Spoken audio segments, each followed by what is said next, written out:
La Côte d'Ivoire s'est faite humilier chez elle contre la Guinée équatoriale sur le score de 4-0.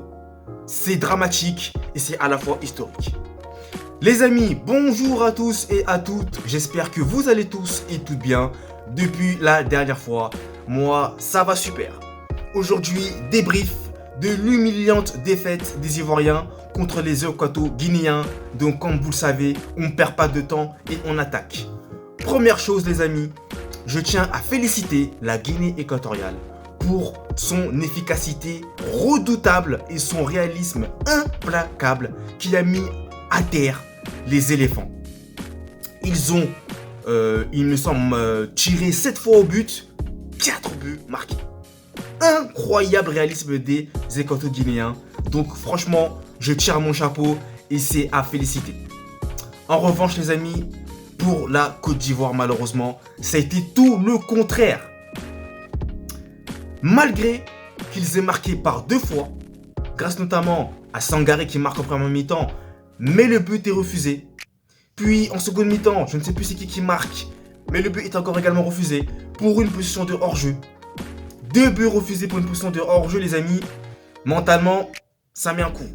Et les amis, revenons sur l'occasion énormissime loupée de Nicolas Pepe.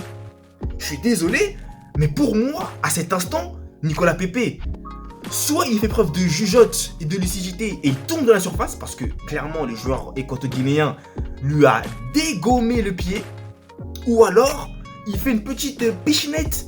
Vous voyez, voilà, un des deux. Et là malheureusement il a manqué cruellement de lucidité et ça paye très très cher. Ils l'ont payé très cher les amis. Parce que moi je vous ai dit, quand vous avez des occasions de but aussi nettes que celle-ci, il faut les mettre au fond.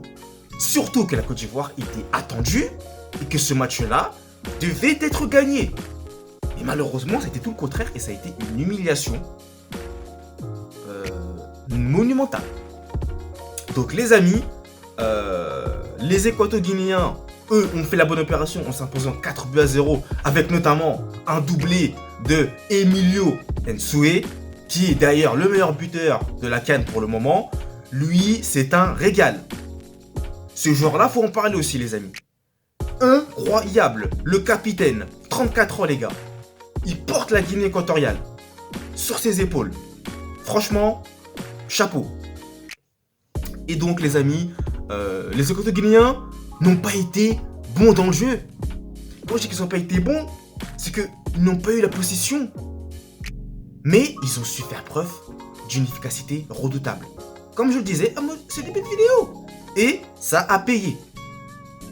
Contrairement aux Ivoiriens, qui en plus, les amis, défensivement parlant, parce qu'il faut aussi en parler, le premier but équato-guinéen, je n'arrive pas à comprendre comment est-ce que 4 joueurs qui étaient autour du joueur équato-guinéen, on peut le laisser passer comme si il jouait dans un quartier, voilà, tranquille, il est passé, il lui manquait plus qu'on lui donne la petite tasse de thé, on lui rajoute le citron, rien.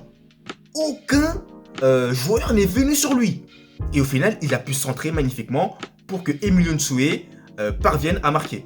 D'ailleurs, ce but survient juste après le but refusé de Sangaré, donc l'Ivoirien qui avait marqué au départ, qui avait été signifié en position de hors-jeu.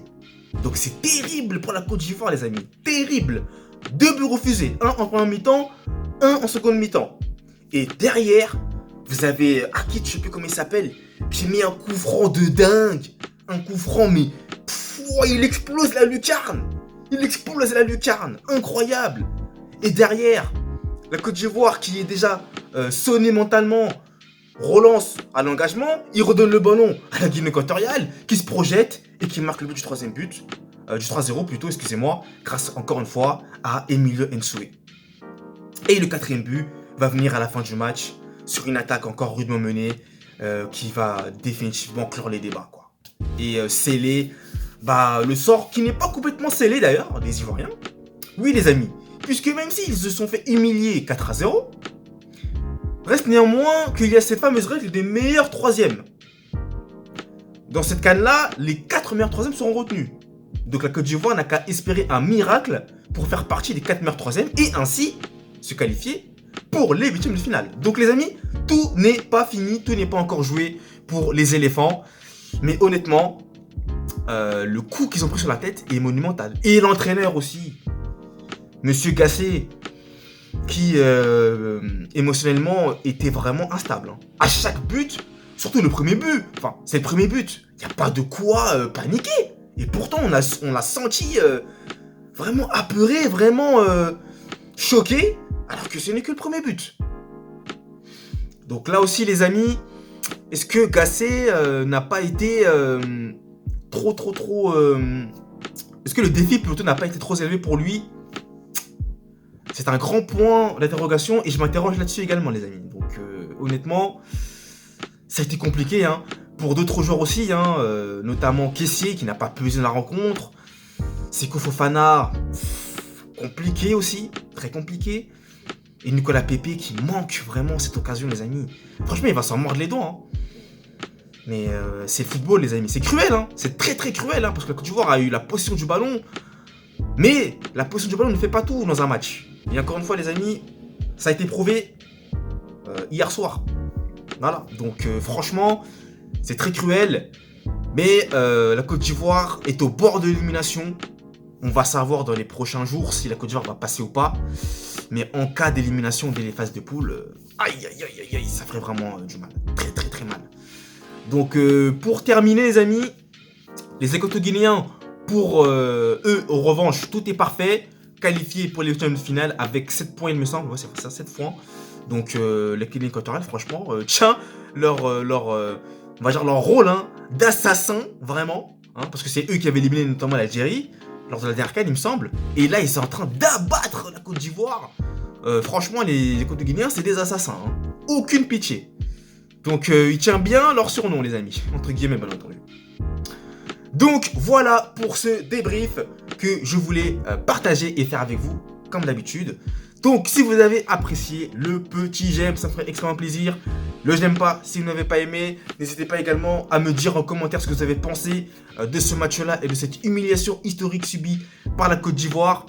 Nous, les amis, on se retrouve très vite pour de nouvelles aventures et de nouvelles vidéos. Et avant ça, avant de terminer, n'oubliez pas également de commander mon livre broché disponible sur Amazon qui retrace un peu le parcours de Lionel Messi, le lien dans la barre de description. Merci à vous et à très vite. Allez, peace.